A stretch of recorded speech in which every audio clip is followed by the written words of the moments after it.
فاكرين الدايلوج اللي كنا بنكتبه في اولى ابتدائي؟ اهو الدايلوج ده كان فيه عمق اكتر من دايلوج فيلم A Big Bold Beautiful Journey. لو بتتفرجوا من اليوتيوب ما تنسوش لايك شير كومنت سبسكرايب، ولو بتتفرجوا من التيك توك ما تنسوش لايك شير كومنت فولو سيف وريبوست للفيديو. الفيلم من نوعية الافلام الرومانسية الممزوجة بالفانتزي، وفي رأيي هو بيتكلم في مواضيع كتير واهمها فكرة الندم والقرارات الخطأ ومشاكل الماضي، ولكن زي ما قلت في الاول الفيلم بيقدم كل ده بشكل سطحي جدا في اغلب مواضيعه، وما وصلش معايا لاي لحظة من لحظاته اني كنت مثلا معجب باللي هو بيقدمه.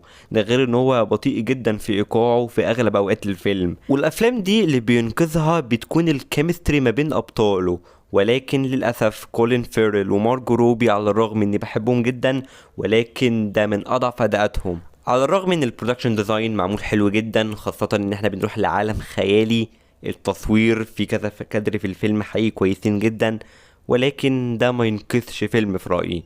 تقييمي النهائي لفيلم A Big Bold Beautiful Journey هو 4/10.